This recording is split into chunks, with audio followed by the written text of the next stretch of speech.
अपराध करते वक्त अपराधी अक्सर ये सोचता है कि कानून उसे कभी पकड़ ही नहीं पाएगा, क्योंकि उसने अपने पीछे तो कोई सुराग छोड़ा ही नहीं। लेकिन वो ये भूल जाते हैं कि वक्त से बड़ा कोई कानून नहीं है। समय आने पर वो दबे हुए और छिपे हुए सबूतों को भी सबके सामने ले आता है। एक ऐसा ही वाकया वेल्स के कार्डिफ शहर में हुआ, जहां एक अनजान शख्स ने एक महिला के साथ हिंसक रूप से बलात्कार की घटना को अंजाम दिया। लेकिन सबूतों के अभाव में आरोपी तक पुलिस पहुंच ही नहीं पा रही थी। हालांकि विज्ञान की मदद से 42 सालों के बाद अब आरोपी को पकड़ लिया गया है और कोर्ट द्वारा सुनाई गई सज़ा को भुगत रहा है। आइए जानते हैं क्या है पूरी कहानी। घटना अगस्त 1980 की है। एक महिला कार्डिफ शहर में आती है। कार्डिफ, जो कि वेल्स की राजधानी है और ब्रिटेन में स्थित है। वह महिला इस उम्मीद में कार्डिफ आती है कि शायद वह यहाँ नौकरी करके अपना भविष्य संवार सकेगी। लेकिन उसे यह मालूम नहीं था कि कार्डिफ में आने का उसका फैसला उसके जीवन की सबसे बड़ी भूल साबित होगा, क्योंकि वह महिला कार्डिफ में नहीं थी, जिसके कारण वह ज़्यादा लोगों से बात नहीं किया करती थी। उसकी उम्मीदों के हिसाब से सब कुछ ठीक चल रहा था। कार्डिफ में ही रोलैंड लॉन्ग नाम का एक शख्स भी रहता था। लॉन्ग काफ़ी गुस्सैल और उग्र स्वभाव का व्यक्ति था। लड़ाई झगड़ा और मारपीट लॉन्ग के लिए तो आम बात थी। महिला रोलैंड को नहीं जानती थी।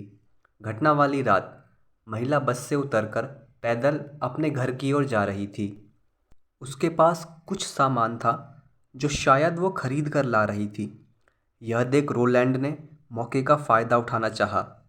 वह महिला को रोकता है और उसका सामान पकड़ने की बात कहता है, जिस पर महिला उसे इनकार कर देती है और घर की ओर आगे बढ़ जाती है।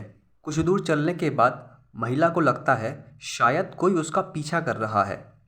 वह मुड़कर देखती है तो वो शख्स कोई और नहीं, रोलैंड लॉन्ग ही होता है। वह महिला को खींचकर वहीं पास के एक सुनसान मैदान में ले जाता है, जहां वो महिला को धक्का देकर ज़मीन पर गिरा देता है। महिला घुटनों के बल ज़मीन पर गिरती है। रोलैंड महिला को पकड़कर कहता है, कोई मुझे ना नहीं कहता। रोलैंड महिला को धमकी देता है कि चीखे चिल्लाए नहीं, वह उसे नुकसान नहीं पहुंचाना चाहता है। महिला सोचती है कि अगर वह उसका विरोध करेगी तो शायद रोलैंड उसे मार डालेगा। महिला उसे छोड़ देने की गुहार लगाती है, लेकिन रोलैंड लॉन्ग उसकी एक नहीं सुनता और महिला के साथ हिंसक रूप से बलात्कार करता है। रोती बिलखती व डरी सहमी वह महिला किसी तरह हिम्मत जुटाकर वहाँ रह रहे लोगों से मदद की गुहार लगाती है। वहाँ रहने वाला एक शख्स उसकी मदद करता है और वेल्स पुलिस को घटना की जानकारी देता है। तब तक रोलैंड वहाँ से फरार हो चुका था। पुलिस बिना देर किए मामले की जांच शुरू कर देती है और सबूतों को अपने कब्जे में लेकर फॉरेंसिक जांच के लिए भेज देती है। बावजूद इसके उन्हें अपराधी का कोई सुराग नहीं मिलता। अब वेल्स पुलिस के सामने एक बड़ी चुनौती थी। उन्हें यह नहीं समझ में आ रहा था कि वह इस मामले को सुलझाएं कैसे। आरोपी ने अपने पीछे कोई सुराग छोड़ा ही नहीं था। पीड़ित महिला आरोपी को जानती तक नहीं थी। घटना वाले दिन रोलैंड लॉन्ग को ना तो किसी ने आते देखा और ना ही उसे किसी ने जाते देखा। वेल्स पुलिस ऐसे अपराधी की तलाश में जुटी थी जिसका उसे नाम तक नहीं पता था। समय बीतने और केस में सफलता न मिलने के कारण पुलिस ने जांच को बंद कर दिया। सन 2008 में एक बार फिर वेल्स पुलिस ने इस मामले को सुलझाने की कोशिश की, लेकिन इस बार भी उन्हें निराशा ही हाथ लगी। इन सब के बावजूद वेल्स पुलिस ने तो जैसे इस मामले को सुलझाने की कसम ही खा रखी थी। सन 2019 में वेल्स पुलिस द्वारा दोबारा इस मामले को समीक्षा के लिए लाया गया। एक अपराध जो सन 1980 में हुआ, वारदात की जगह अब एक नया शहर बस चुका है। अपराधी को किसी ने तब नहीं देखा तो अब कौन देखने का दावा करेगा। लेकिन इन सब की परवाह न करते हुए पुलिस ने इस मामले की दोबारा समीक्षा शुरू कर दी। लेकिन इस बार जांच का तरीका अलग था।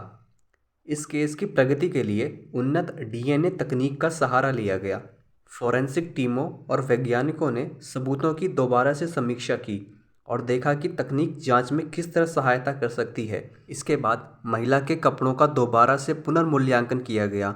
कपड़ों पर लगे सबूतों का हज़ारों लोगों के डीएनए के साथ मिलान किया गया। इसी बीच डीएनए नॉर्थ समरसेट के नेल्सी में रहने वाले 67 साल के एक व्यक्ति रोलैंड लॉन्ग के साथ मेल खा गया। पुलिस को अपने घर देख रोलैंड सन्न रह गया। उसने कभी सपने में भी नहीं सोचा था कि एक दिन उसे उस गुनाह की सज़ा मिलेगी जिसे वह रात के अंधेरे में अंजाम देकर भाग आया था। पुलिस रोलैंड को पकड़कर साउथ वेल्स ले आती है, जहां उस पर न्यू फोर्ट क्राउन कोर्ट में एक महिला का पीछा करने और उसके साथ हिंसक रूप से बलात्कार करने के आरोप में उस पर मुकदमा चलाया जाता है। पहले तो रोलैंड अपने ऊपर लगे सभी आरोपों से इनकार कर देता है, लेकिन बाद में वह अपने जुर्म को कबूल कर लेता है। सुनवाई के दौरान पुलिस अधिकारियों ने कोर्ट को यह भी बताया कि रोलैंड लॉन्ग इससे पहले भी बच्चों की अभद्र तस्वीरें लेने, लड़ाई झगड़े और मारपीट के मामले में दोषी रह चुका है। इसके बाद कोर्ट ने रोलैंड लॉन्ग को उसके द्वारा किए गए जघन्य अपराध के लिए 12 साल की सज़ा सुनाई। घटना के 42 साल बाद जब पुलिस अधिकारियों ने पीड़ित महिला के घर जाकर दोषी के पकड़े जाने की जानकारी दी तो उनको इस बात पर यकीन नहीं हुआ। उन्होंने कहा वह इस घटना के बाद पूरी तरह से टूट चुकी थी। वह आज भी उस रात की घटना को याद कर सहम उठती हैं। साउथ वेल्स पुलिस अपराध समीक्षा इकाई के पूर्व उच्च अधिकारी पैट्रिक काटो कहते हैं, हम अनिर्धारित गंभीर अपराधों की जांच के लिए प्रतिबद्ध हैं और फोरेंसिक विज्ञान के विकसित होने पर अक्सर मामलों पर फिर से विचार करते हैं। यह प्रतिबद्धता हमें इस मामले में देखने को मिली जो पीड़ित के लिए न्याय लेकर आया।